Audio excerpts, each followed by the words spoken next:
मैं पहले इंटर किया ISC साइंस से, और उसके बाद मैंने BA किया इकोनॉमिक्स ऑनर्स से, और उसके बाद मैं कंपटीशन के क्षेत्र में आ गया। आपने कौन से कॉलेज से ग्रेजुएशन किया था? मैंने अपने ग्रामीण क्षेत्र में ही एक कॉलेज है, MSSD कॉलेज, अरेराज, और वहीं से मैंने पढ़ाई की, पूरी की, अरेराज ग्रेजुएशन और इंटर मोतिहारी, सब। मोतिहारी क्षेत्र की बात कह रहे हैं आप? हाँ हाँ, मैं पूर्वी चंपारण मोतिहारी से ही। बहुत बढ़िया। मतलब ये काफ़ी रिमोट एरिया पड़ता है जैसा मुझे याद है। हाँ हाँ, ग्रामीण क्षेत्र है। मैं रह चुकी हूँ उस और तरफ, मैं तो ग्रामीण, मुझे याद है काफ़ी अंदर का एरिया पड़ता है। तो कॉलेज में पढ़ाई ठीक थी वहाँ? कॉलेज में पढ़ाई तो मतलब ठीक नहीं थी, और हम लोग ने अपने से पढ़ाई की। कॉलेज में हम लोग रोज जाते नहीं थे, लेकिन जब हम आपने लोग सेल्फ स्टडी करी? कंपटीशन क्षेत्र में आए तब हमने पढ़ाई की। चलिए बहुत बढ़िया। अच्छा, कंपटीशन के लिए आपने कब से तैयारी करनी शुरू कर दी और किस तरीके से पढ़ा? आपका टाइम मैनेजमेंट क्या होता था? मैम, मैं इंटर पास करने के बाद मैं सबसे पहले फॉर्म भरा प्राइमरी शिक्षक का, TET जो होता है बिहार में, और उसमें मैं क्वालिफाई हो गया, और मैं अभी प्राइमरी शिक्षक के पद पर अभी कार्यरत हूँ। कहाँ पढ़ा रहे उसके हो आप? बाद ही मैंने कंपटीशन की तैयारी की। अभी आप कहाँ कार्यरत है, विवेक? मैं अभी राजकीय मध्य विद्यालय चटिया में कार्यरत हूँ, अरे राज्य में ही, अपने होम ब्लॉक में। बहुत बढ़िया, बहुत बढ़िया। अच्छा, तो कंपटीशन के लिए तैयारी करने के लिए आप जॉब में रहते हुए आपने कैसे पढ़ाई की? ये तो बहुत बड़ी बात बोली आपने। मैं मेरा काम ही होगा, मतलब पढ़ाई, जब मैं उसके लिए तैयार नहीं था, मैंने पढ़ना स्टार्ट किया पढ़ाने के पहले। और जब मैं पढ़ना स्टार्ट किया तो मेरे मतलब लगातार लगाव बढ़ता ही गया। किताब खरीदना मेरी एक हॉबी हो गई, और मैंने बुक्स बहुत सारे किताब पढ़े। और मेरे अरे राज्य में एक शिक्षक है, उनके सानिध्य में जब मैं गया तो BPSC से मेरा परिचय हुआ। और मैंने फर्स्ट अटेम्प्ट में 67वीं PT मेंस दोनों लिखा। उसके बाद से मेरा लगाव रहा, और लगातार मैं PT मेंस देते आ रहा था, लेकिन फाइनली सिलेक्शन नहीं हो पा रहा था, मेरी मेंस क्वालिफाई नहीं हो पा रहा था।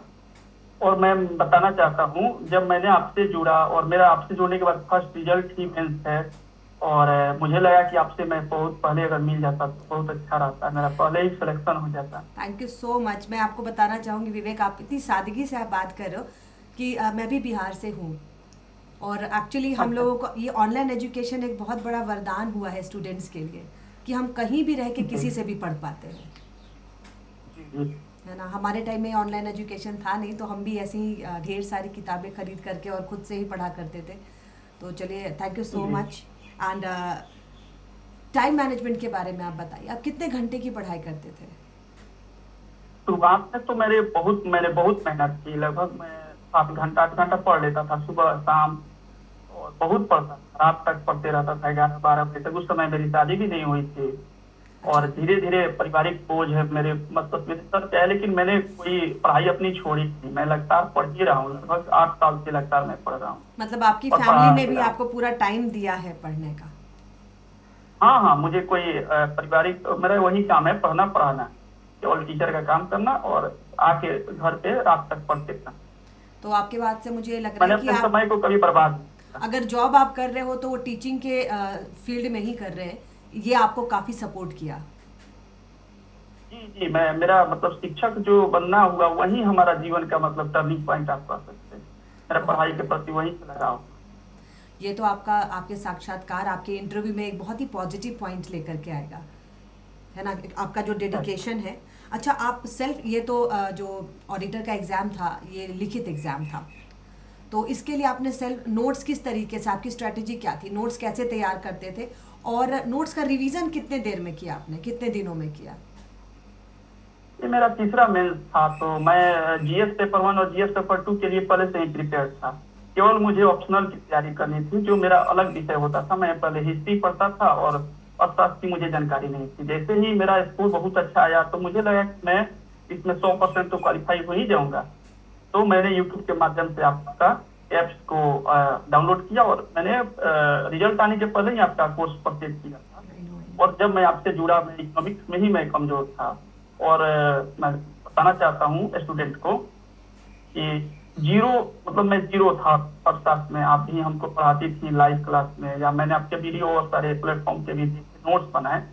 और GS पेपर 1 और GS पेपर 2 मेरा पहले से ही कंप्लीट था, और मेरे अपने नोट्स बनाए। लेकिन एक बात मैं भी स्टूडेंट्स को बताना चाहूँगी कि बड़े ही शांत स्वभाव के हैं विवेक। एंड मेरे जो भी ऑब्जर्वेशंस रहते थे इनके नोट्स में, तो बड़े ही पॉजिटिवली लेते थे और उसको मेहनत से दोबारा लिख करके आप रीसेंड करते थे, है ना। जी जी जी। तो ये मेहनत स्टूडेंट की दिखती है मुझे भी, और कई स्टूडेंट जो अपना नोट्स भेजते हैं कि मैम इसको चेक करके वापस भेजिए, तो ये आपकी मेहनत होती है। तो ये मेहनत विवेक ने बहुत की है ना। मैं उसको बता सकती हूँ स्टूडेंट्स को। अच्छा, एग्ज़ाम में कहते हैं स्टूडेंट्स की मैम जब एग्ज़ाम का स्ट्रेस हो जाता है तो हम एग्जामिनेशन में जानते हुए क्वेश्चंस को गलत कर देते हैं। तो आपका एक्सपीरियंस एग्जामिनेशन हॉल का कैसा था? मैं मेरे बहुत सारे दोस्त हैं जो एजुकेशन में हैं, जो पढ़ाई करते हैं, और सब में सबसे पॉजिटिव मेरा यही है कि मैं एग्जाम में बहुत अच्छा परफॉर्म करता हूँ। मेरे कोई भी रिजल्ट जल्दी मैं फेल नहीं हुआ, और मेरे बहुत हाई स्कोर आते हैं मैम। और मुझसे जो गलती होती है ना, जो ऑप्शन में घबरा के लोग गलती कर देता है, मेरा गलती नहीं होता है। मैं बहुत शांत आराम से अपना कर लेता हूँ। ये तो ये देखिए मेरी मैंने भी, मतलब हाँ जी, पॉजिटिव चीज है। हाँ ये है, वो मैंने भी ऑब्जर्व किया था। आपको कोई भी चीज़ समझाओ तो आप बहुत ही शांति से सुनते हैं। एंड सबसे बड़ी चीज़ होती है कि अगर एजुकेटर आपको पढ़ा रहे हैं तो आप सीखने के लिए आए हो, और काफ़ी शांति से उस चीज़ को सीखना चाहिए। ये एक बहुत ही हाँ, मैं कभी अच्छा भी मैसेज है। आपको मैंने पहले नहीं बताया कि मैं शिक्षक हूँ। मैं हमेशा से स्टूडेंट बन के ही रहना चाहता हूँ मैं, और स्टूडेंट बन में बहुत अच्छा लगता है पढ़ने में। नहीं नहीं, देखिए इसको कहते हैं कि पढ़ाई के प्रति लगाव, है ना। और जिसको लगाव होता है वो तो आगे भी आप इसको कंटिन्यू रखना चाहेंगे, है ना। अभी तो ये मैं पढ़ता आपका जैसे आपने ऑडिटर का एग्जाम निकाल भी लिया है, लेकिन इकोनॉमिक्स एक ऐसा सब्जेक्ट है जिससे हमेशा अपडेटेड रहिएगा, क्योंकि आपने जो एग्जाम निकाला है तो आपसे आकांक्षाएं भी बढ़ जाती हैं, उम्मीदें भी बढ़ जाती हैं। हाँ हाँ, मैंने एओ का भी एग्जाम दिया हुआ है जो बिहार में हुआ था, उसका भी रिजल्ट आना बाकी है। डबल ए होगा। जी। अच्छा, इसके अलावा भी आप और किसी एग्जाम में अपीयर कर रहे हो? कोई और आपका ऐसा टारगेट है, या आपको अभी जैसे आप स्कूल में पढ़ा रहे हैं, आपने ऑडिटर का एग्जाम भी दिया, इसके अलावा भी आपका और कोई टारगेट है? नहीं, मैं जहाँ हूँ वहाँ तो बहुत अच्छा हूँ। मैंने मेरे एक ही टारगेट है, केवल बीपीएससी मैंने टारगेट किया है, और मैंने केवल बीपीएससी का ही फॉर्म भरता हूँ। और बहुत सारे मेंस, अभी तक मैं 5 मेंस लिख चुका हूँ, इसमें से तीसरा मेंस फर्स्ट आया है मेरा। नहीं नहीं, अभी बहुत 2 का रिजल्ट आना बाकी है, 67 का भी मेंस का रिजल्ट आना बाकी। चलिए, I wish you all the best. Result आपका पक्का आएगा, और एक और इंटरव्यू बीपीएससी के स्टूडेंट के लिए मैं ज़रूर डालूंगी, ठीक है। और Yes, कोई ma'am. मैसेज आप स्टूडेंट्स को देना चाहते हैं हमारे चैनल के थ्रू?